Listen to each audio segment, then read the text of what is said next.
चलिए भाई, आप सभी के बीच में आज एक महत्वपूर्ण जानकारी देने के लिए आया हूं। और वो महत्वपूर्ण जानकारी क्या है?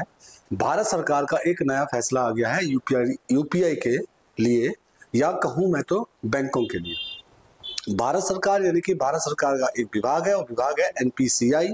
और एनपीसीआई का मतलब है national payment corporation of India के द्वारा एक बयान जारी किया गया है। और उस बयान में साफ साफ बैंकों और यूपीआई को निर्देश दे दिए गए हैं कि जो नंबर इनएक्टिव है उन नंबरों को अब बंद कर दिया जाए या सर्विसेज से हटा दिया जाए। तो हो जाइए आप सभी लोग सावधान, और इस बात का रखें बिल्कुल ख्याल कि अगर आप सभी के नंबर इनएक्टिव हैं, जो जिससे कि आप पेमेंट कर रहे हो, पेमेंट का मतलब है गूगल पे, फोन पे या अन्य कोई भी डिजिटल प्लेटफॉर्म के माध्यम से अगर आप पेमेंट कर रहे हो और आपके पास जो नंबर चल रहा है या जो नंबर बैंक खाते में है वो नंबर अब नहीं है, तो 1 अप्रैल 2025 से ये सभी नंबर इनएक्टिव हो जाएंगे।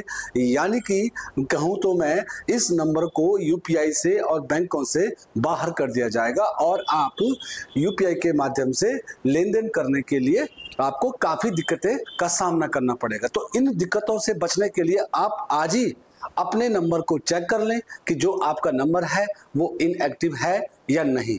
और अगर इनएक्टिव को आप कैसे समझोगे कि नंबर आपका इनएक्टिव है? तो अगर कोई सा भी नंबर 90 दिन के अंदर ना तो उस पर रिचार्ज होता है, ना कोई कॉल होती है, ना उसमें किसी प्रकार का डेटा यूज होता है, कोई भी अगर किसी प्रकार की प्रतिक्रिया इस नंबर से नहीं मिलती है, तो उस नंबर को कंपनी इनएक्टिव मान लेती है, और जिस दशा में वो जो नंबर होता है वो किसी दूसरे को व्यक्ति को दे दिया जाता है। अब ऐसा एनपीसीआई क्यों कर रही है? एनपीसीआई कहने का मतलब है कि आप आज देख रहे हो कि आप ये ऑनलाइन प्लेटफॉर्म के माध्यम से कितनी बड़ी धोखाधड़ी हो रही है। तो इस चीज को, यूपीआई को और सेव करने के लिए ये सरकार के द्वारा ये निर्णय लिया गया है और ये फैसला लिया गया है कि जितने भी इनएक्टिव नंबर है उनको सब हटा दिए जाए, और साथ साथ में प्रत्येक सप्ताह में ऐसे नंबरों की जांच की जाए जो इनएक्टिव चल रहे हैं, और अगर ऐसे नंबर पाए जाते हैं तो आप उसको तुरंत हटाने का काम किया जाए।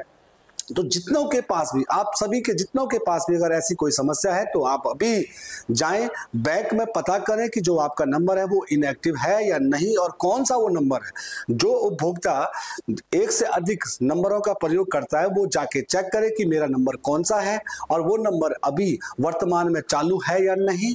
ये बात की आप जानकारी स्वयं बैंक जाएंगे। आपके पास किसी प्रकार की कॉल आती है तो आप किसी प्रकार का ओटीपी ना दें भाई। सबसे पहली बात तो ये ओटीपी बिल्कुल भी ना दें, क्योंकि ये धोखाधड़ी का दूसरा एक माध्यम है। अब ऐसा इसलिए भी हो रहा है ताकि भाई क्या हो कि भाई जो ये ऐसे नंबर है इससे धोखाधड़ी भी बच जाए, और अगर हमारा कोई बंद हुआ नंबर किसी दूसरे के पास चले जाएगा तो उससे हमारे लेन देन में काफी गड़बड़ी पाई जा सकती है। आई होप आप मेरी जानकारी संतुष्ट होंगे, और आप अपने जरूर जाएं और इन सभी बातों को अमल करें और अपने इनएक्टिव नंबर को या तो एक्टिव कर लें, और अगर कोई आपके पास नया नंबर है तो जाएं उस नंबर को बैंक खाते में ऐड करवा लें। 1 अप्रैल 2025 से नए नियम लागू कर दिए जाएंगे, और फिर आपको लेन देन में काफी परेशानी हो सकती है। आई होप आप किस जानकर संतुष्ट होंगे। चलिए भाई फिर